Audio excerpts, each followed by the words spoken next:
I cheated on my boyfriend 3 months into our relationship, and it wasn't just anyone, it was his father. I've never been good at commitment. It's not something I'm proud of, but I'm not going to pretend I didn't know it either. Every time a relationship started to get serious, something inside me would switch off. It wasn't a lack of love or attraction, it was that feeling of being trapped, as if suddenly my life had shrunk, as if the future had become a windowless room. I got bored quickly. It always happened, and yet I kept trying. With him, it was different at first.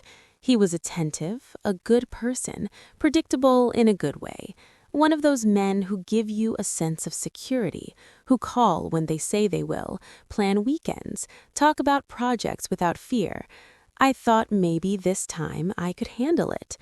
I thought perhaps the problem wasn't commitment itself, but the people I had been with before. How naive.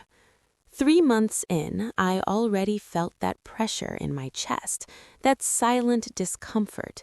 He talked about vacations together, about moving in someday, about meeting his whole family naturally. I smiled, nodded, and inside I felt like I was betraying myself. I didn't know how to tell him I was getting bored without sounding like a monster, so I said nothing, as always. It was in that context that I got to know his family better. Dinners, lunches, long gatherings where I played the role of the perfect girlfriend, polite, kind, proper. And there he was, his father-in-law. Very handsome, I must admit. I caught myself stealing glances. I noticed it from the first time. It wasn't blatant, not immediate, but I noticed. His gaze lingered a second too long. It wasn't a normal look, like any other father-in-law. It was different, attentive, present, as if he was truly seeing me, not just looking. At first, I chalked it up to my imagination. I thought I was overreacting because I was already uncomfortable in the relationship and projecting things that weren't there. But no. Days passed, visits came and went, and the feeling kept returning. When he spoke, he really listened. When I laughed, he looked at me like I was the most interesting thing in the room. When I got up from the table, I felt his presence, and I looked back at him with a smile. That's when the problem began, because I shouldn't have felt that, because he was my boyfriend's father, because there were boundaries that shouldn't even be considered. And yet, something inside me awoke, something dangerous, something I recognized immediately, that spark that appears the moment a relationship starts to bore me, that need to be unfaithful just to feel alive. Nothing happened at first, nothing concrete, just small comments, conversations that lasted longer than usual, coincidences in the kitchen while others were in another room, smiles. And instead of stopping, keeping distance, walking away, I gave in to my impulses again. Part of me told myself I wasn't doing anything wrong, that it was just conversation, that I was overreacting, that I couldn't control what others felt. But the honest part of me knew exactly what I was doing. I wasn't stepping back because I didn't want to, because it always happened, because it pulled me out of boredom, because it made me feel better. My boyfriend noticed nothing. He trusted me. He trusted his father. It would never have crossed his mind, and that trust, instead of stopping me, gave me more room, more freedom, more space to justify the unjustifiable. The messages started. Nothing strange at first. Kind phrases, polite questions, opinions I hadn't asked for. And I responded, always responded. Each notification sent a familiar mix of adrenaline and guilt through me. It was the same pattern as always, only this time the line was much more dangerous. I remember perfectly the day I knew there was no turning back. We were alone at home. My boyfriend had gone out on an errand. It was completely ordinary, nothing planned, nothing prepared, but the silence felt different. Talking to my father-in-law felt pleasant. I couldn't hide it. And in that instant, I realized something that both froze my blood and raced my heart. I was feeling something for my father-in-law. I didn't think about my boyfriend. I didn't think about the consequences. I didn't think about the family, the scandal, the damage. I thought about myself, about how I always ran when commitment caught me, how I always found the wrong way out, how even knowing I was about to destroy something, I kept going. And the worst part? It wasn't an impulsive mistake. It wasn't a moment of weakness.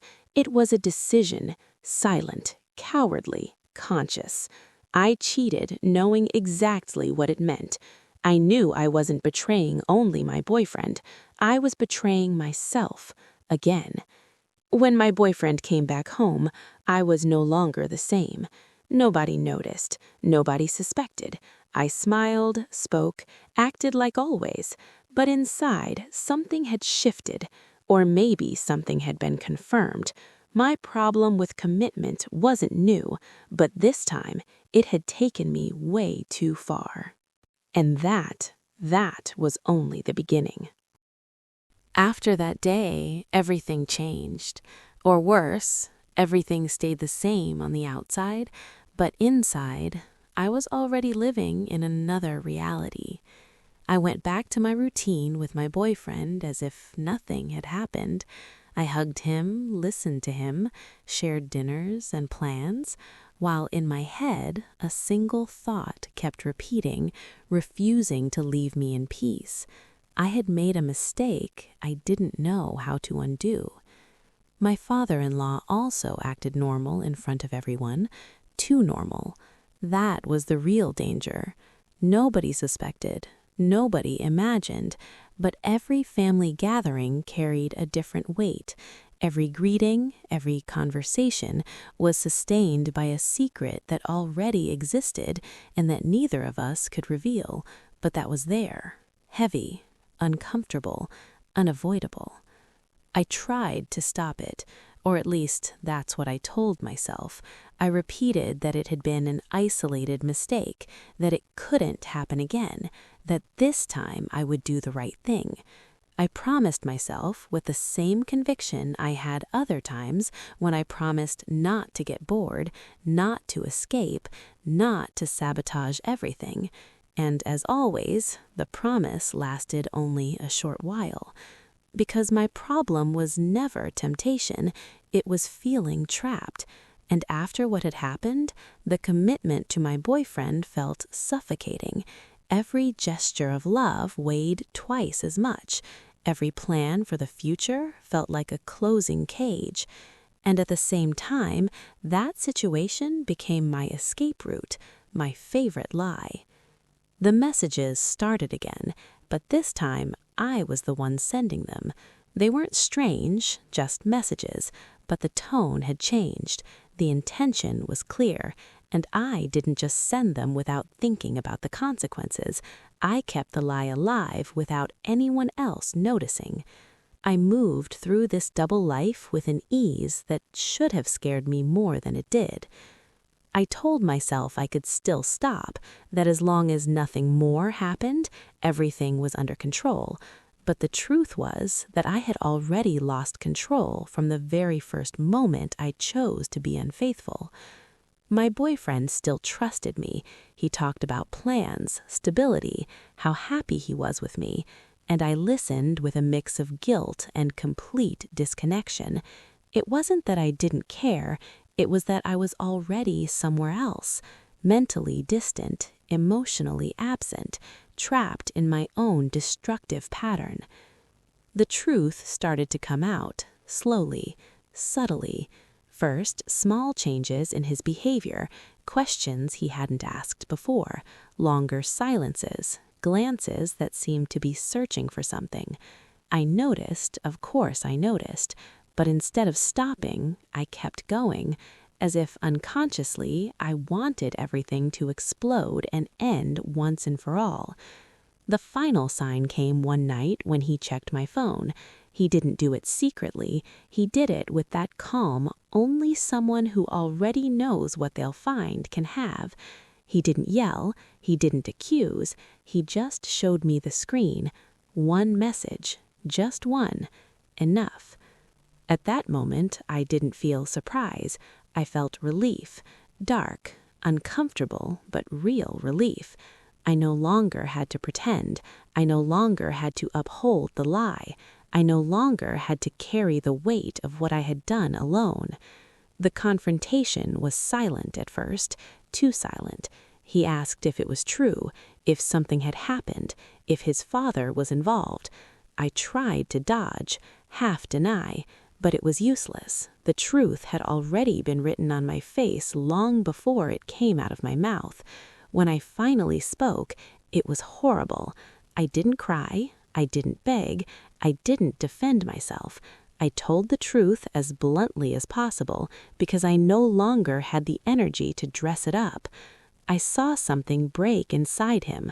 I saw him move from disbelief to rage, from rage to a sadness I didn't know how to handle. The worst came afterward, when he confronted his father. I wasn't there, but it wasn't necessary. The tension could be felt in every corner of the house. The family fractured in a matter of hours. Yelling, reproaches, final silences. Nothing was ever the same again. Nothing could be. I left. They didn't kick me out. I left because I no longer had a place there, because I had destroyed something beyond repair. I left carrying an uncomfortable truth. This time, there was no one else to blame. It wasn't boredom. It wasn't feeling trapped. It was me. For a long time, I tried to justify it, telling myself I wasn't made for commitment, that I needed freedom, that I couldn't live under someone else's expectations. But over time, I realized something that was hard to accept. It wasn't the commitment that suffocated me. It was the responsibility of sustaining it without running away. I cheated on my boyfriend 3 months in, not because I didn't love him, but because I didn't know how to stay. And this time, the infidelity didn't just destroy a relationship, it destroyed an entire family. Today, I carry that, not as a trophy, not as an anecdote, but as an ugly memory, and I regret it, because the problem was never that they looked at me too much. The problem was that I never knew how to stop looking elsewhere when a relationship bored me, and that was without a doubt the worst betrayal of all.